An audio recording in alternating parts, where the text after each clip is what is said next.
Sunyani-based DKM Diamond Microfinance Limited in Deep H as Finance Minister Setekwe discloses it diverted about 77 million Ghana cedis of customers' deposits into its other subsidiaries. It also persistently violated the provisions in Act 673, such as limits on borrowings and credit exposures. But members of parliament are blaming the Bank of Ghana for looking on whilst the embattled company duped its clients. Why would you grant approval in principle if it's not a final license? The Bank of Ghana was giving approval in principle to these microfinance firms, and they will place this on their walls and attract unsuspecting depositors.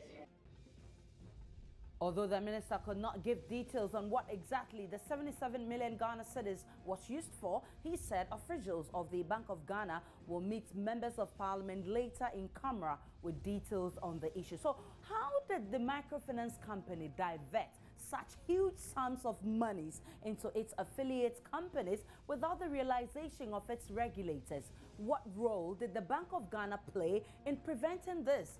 To what extent does the Bank of Ghana monitor activities of these microfinance companies? Certainly, the besieged clients are deeply affected by this. So what next for these clients? How can Parliament intervene to retrieve monies for these clients? This is today's big story. My name is Aisha Ibrahim.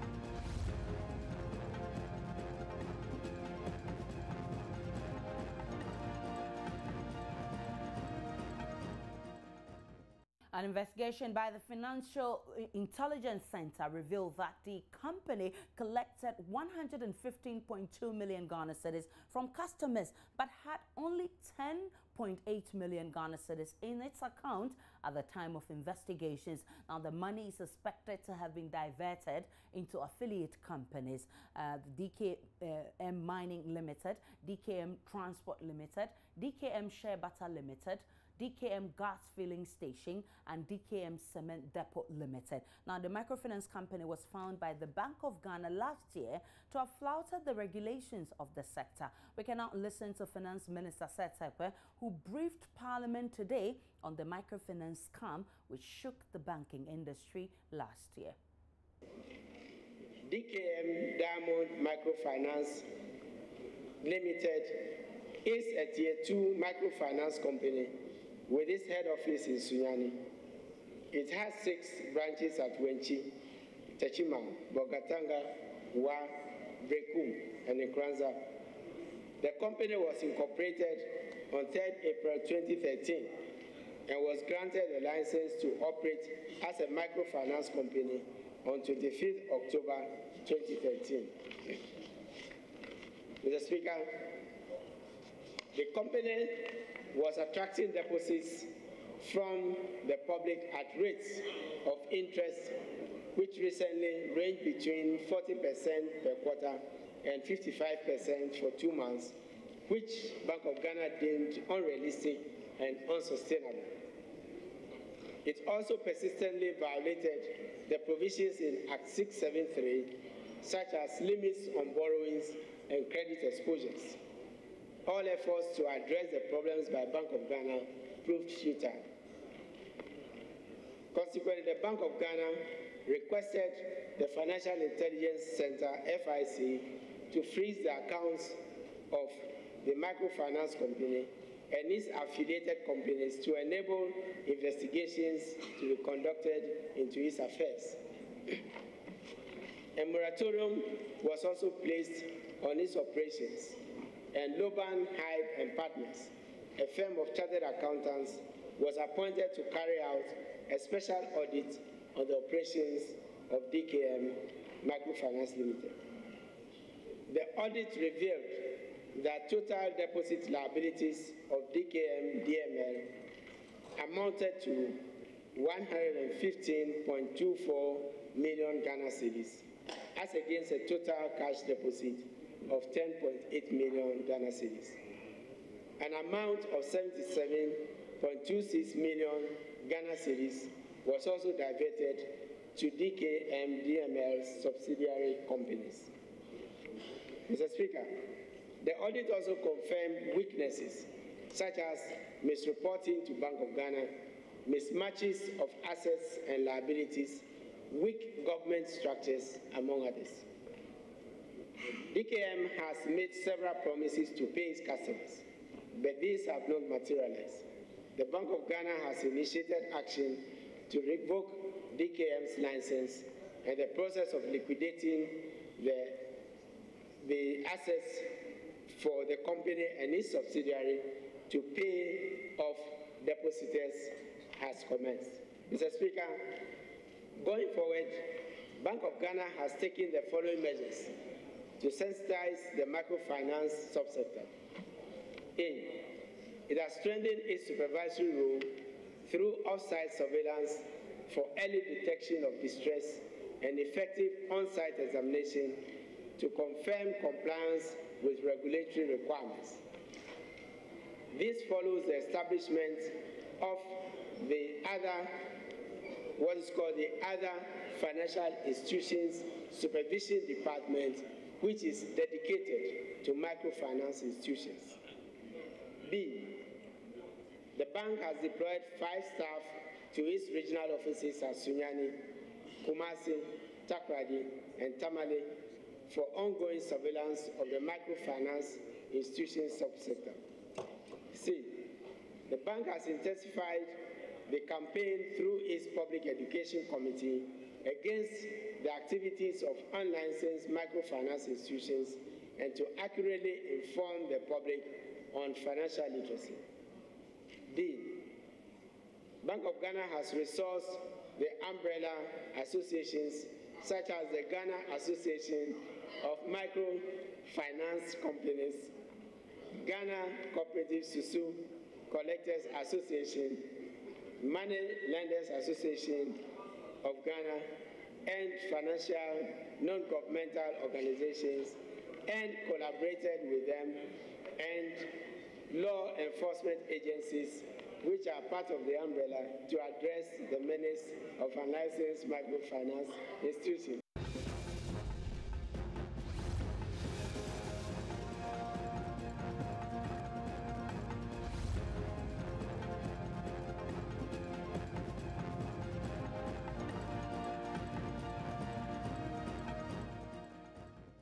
A member of Parliament's Finance Committee, Dr. Makasibe Yabwa, feels the Bank of Ghana did very little to prevent the scam. Approval in principle is not a final license. And an approval in principle does not permit you to carry on the business of banking or microfinance. If that's the case, why would you grant approval in principle if it's not a final license? The Bank of Ghana was giving approval in principle to these microfinance firms, and they will place this on their walls and attract unsuspecting depositors. Mr. Speaker, granted that firms went through this approval in principle process, there is regulation and supervision. The Bank of Ghana has overall supervisory and regulatory authority in all matters related to banking and non-banking financial businesses. Matter of fact, their largest department in the bank is the Banking Supervision Department. It exercises its mandate to ensure that depositors' funds are safe, to ensure that firms are solvent, that they have good quality assets, and then they maintain adequate liquidity. In the studio with me now is Dr. Kwabnachum Nyama. He's Member of Parliament for Brekum East in the Brongahafo region, where some of the clients of DKM are. First, good evening to you. Thanks for joining us on today's Big Story. And thanks for having me. We know that the Minister of Finance said he was going to give you details in camera. Have you had that details? What did he tell you? Unfortunately, after the open sitting statement by the Minister, right, we could not have the in-camera meeting. So I'm sure the leadership of Parliament will liaise with the Minister and the Bank of Ghana to fix a date for the closed sitting to take place. You're a member of parliament for the people of Brekum, which is also in the Bonga Hafo region. I'm sure some of the clients of DKM are in your constituency. What have you done so far, and what do you intend to do, especially with this new revelation, to help address the issue? Sure. I think right from day one, our feeling was that this situation has happened because of the, if you like, lack of activity from the Bank of Ghana, because we think the Bank of Ghana is the regulator which is supposed to ensure that the citizens of Ghana are not shortchanged by any fraudulent, microfinance operators.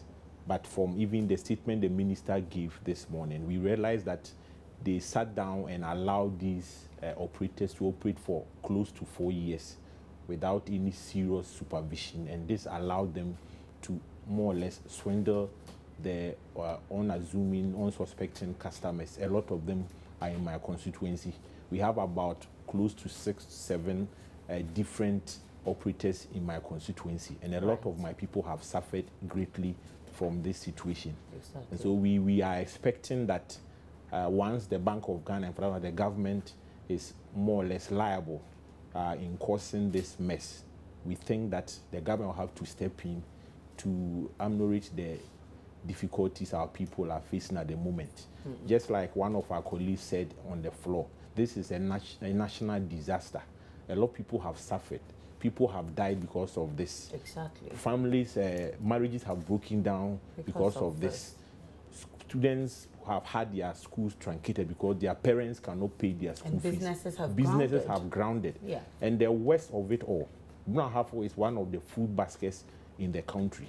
Most of the farmers in the region have had their deposits erased by this microfinance people. And if we do not take care, we are going to have a food shortage in this country in the year 2016. So I think the earlier the government puts its acts together to solve this problem, get our people their deposits for them to go back to their normal lives, the better it will be for the whole of Ghana. I'll have you hold and go onto the phone line where we have Chairman of the Finance Committee, Honorable James Kluche Aveji. Good evening to you. Many thanks for your time on today's big story.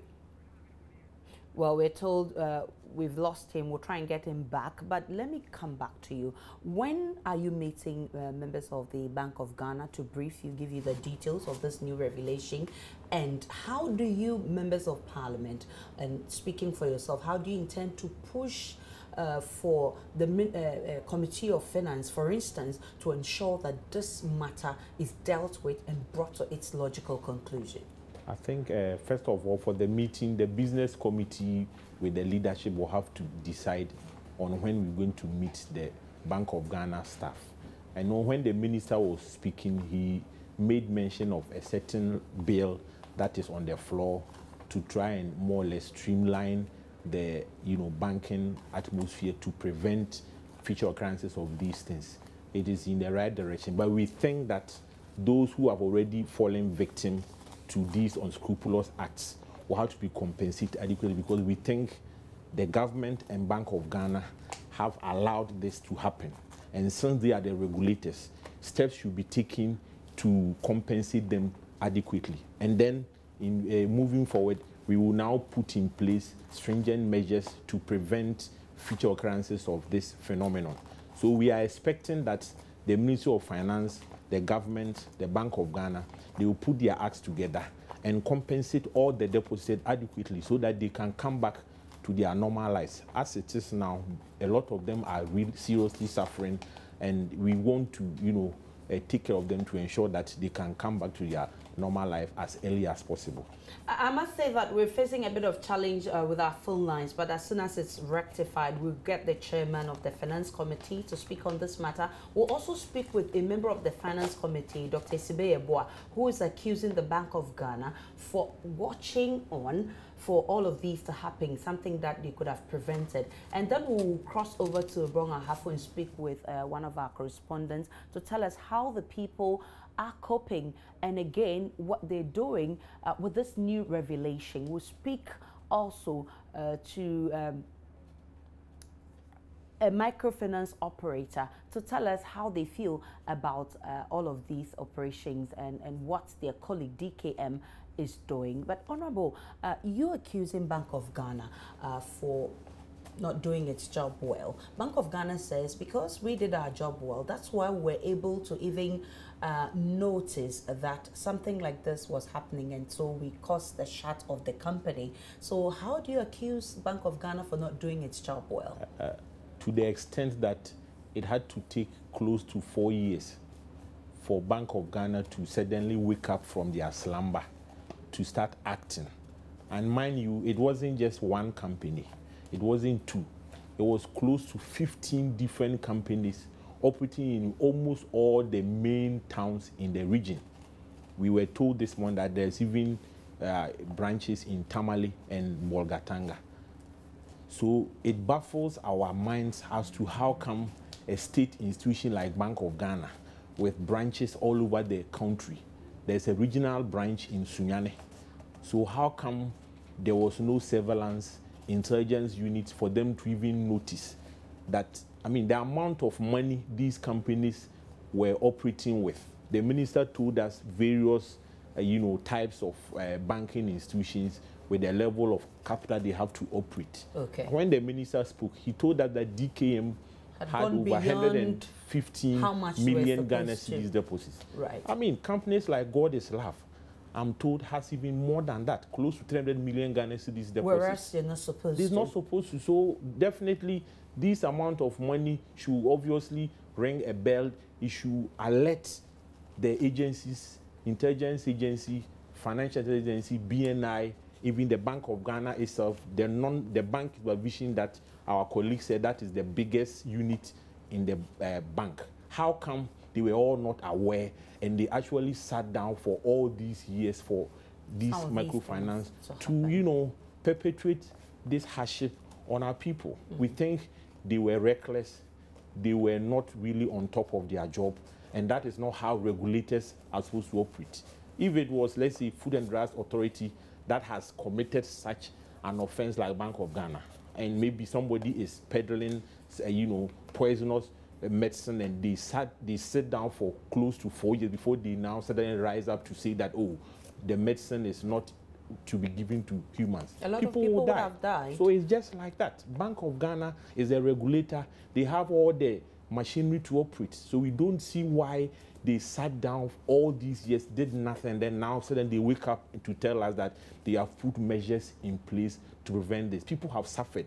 They have to compensate because they are liable before they now think about how they will prevent future occurrences of this phenomenon. But it's obvious also that the Bank of Ghana's monitoring system is not up to speed because if you look at where these people normally operate, they operate in the rural areas and in some corners that, for instance, the Bank of Ghana's hands cannot stretch up to or do not have personnel to go in there and monitor. Probably they do their monitoring from the central bank, sit in Accra and do some monitoring. We don't know how they do it. But we also know that educating the people could also help to prevent some of these things. For instance, if you want to save with such bank, you need to do a background check and verify and ensure that, you're doing business with the right kind of people. How have you helped in that education? Have you educated your people? What kind of campaign or awareness have you done for these people? Because this is not the first time we're seeing such things. My sister, unfortunately, education may not be appropriate at the moment. It is because of the fact that we want to prevent such occurrences that we have regulators. These people were given license by a Bank of Ghana. You go to their premises, the licenses will be pasted boldly there. They have police officers manning there. They are paying tolls to their respective assemblies. So anybody who goes there will obviously feel that if these are operating undercover, they will not be bold enough to operate in the open. They have police officers who are supposed to check the law, manning, just like any other bank will operate. No matter the education you give them, people will feel that once they have all these, things going on with them, obviously, they are doing the right thing. Right. So that is how come we are really appalled that you give them these provisional licenses, and then you now wait for 4 years. You come back to tell us that you have now revoked all of them. Secondly, Sunyani has a Bank of Ghana branch. That is where the headquarters of DKM is. You go to places like Brekum, Techiman, Nkranza. That is not far from Sunyani, and they are all urban places. So it's not like these happen in remote areas that if you want to really supervise, you will not be difficult. So they do not have any excuse not to have done what they were supposed to do to ensure that if these guys were not following the law, they should have been dealt with long time so that you have actually at least reduced the number of people who have fallen victim to their unscrupulous operations. So how do we get out of this situation? Because Bank of Ghana says that, I mean, they are not entitled to pay monies to these people because they did not take their monies. They may have faulted, but the people need to get their money. The people are frustrated. They need their monies to do businesses. I mean, as a member of parliament, how do you come in here? What we are saying is that the people who are victims are Ghanaians. It was the duty of the government and Bank of Ghana to have ensured that their monies were protected. Bank of Ghana and government slept on their job, and it allowed this thing to happen. So they are liable. They have to compensate them so that moving forward, steps will now be put in place to ensure that these things do not happen again. Bank of Ghana can never absolve itself of blame. So is the government, because they are supposed to protect the interests of the common man against all these charlatans in any of the sectors in the country. If you don't do that, then you cannot, certainly, you are liable to compensate the people accordingly. Let me speak with the chairman of the Finance Committee of Parliament, Honorable James Kluche Aveji, who is on the phone line. Good evening to you. Many thanks for your time on today's big story. Good evening, Aisha. Honorable, we know that the Minister of Finance wanted to meet you in camera and give you details about this new revelation of 77 million Ghana cedis going into subsidiary companies. What was the details, and how does the Finance Committee intend to ensure that this matter is dealt with the urgency that it needs? Well, thank you very much. I do not know the details as of now. So we are actually waiting on the finance minister to come to the committee and brief the committee, after which we will know the details and know how we can handle the issue appropriately. But the issue about the agency, yes, it's a matter of an urgent nature, and for that matter, the committee, despite that we have a lot of work that the committee is handling, we will look at a time probably early next week, so that the minister can come and brief the committee about the issue. Well, many thanks to you, Honorable Kluche Aveji, for speaking to us. He's chairman of the Finance Committee of Parliament. You heard, Chairman, I know you're not on the Finance Committee, but you are a member of Parliament, and of course, it's a duty on you and the other MPs in the Bonga Hafo to ensure that this matter is resolved. How are you sure this will be resolved? Because it seems to people that it's going to be a very difficult task. I mean, they've squandered the money, the people are frustrated. How do you get the money and give? I mean, I know there was a court order, they pulled out the things in their office, but how much can that settle? I mean, regarding the number of people that they've defrauded? Well, I'll first of all say that it is through the prompting of the minority MPs in the Bunahafu region that, led to the Minister for Finance coming to brief members as we saw today. And we are not going to rest on our OS. We are still going to push. We are insisting and saying that looking at the, balance sheet of these companies, it is not possible for them to be able to pay, even if you liquidate their assets. As the minister said, that's what they intend doing. We don't think that will be able to do that. So we are insisting that to actually solve the difficulties our people are facing now, the government will have to step in, pay the people their deposits, so that the government will now deal with the operators. Whatever money they are able to get from the liquidation, the government can use it to offset some of the costs that it will incur whilst trying to, pay the deposits of the people who have suffered now, because we think that the government is liable, the Bank of Ghana is liable, so they cannot allow the people of Ghana who have fallen victim to this to suffer. You have said that, I mean, rightly said that businesses have grounded, people's education have stalled because no money to pay school fees, marriages have broken, and the list is long in the interim, because this seemed to me that it would take quite some time to get this issue resolved. In the interim, how are you going to compensate these people or make them feel that, of course, they're being loved, and for them to even have the patience to wait for this whole matter to be dealt with? The bottom line is money.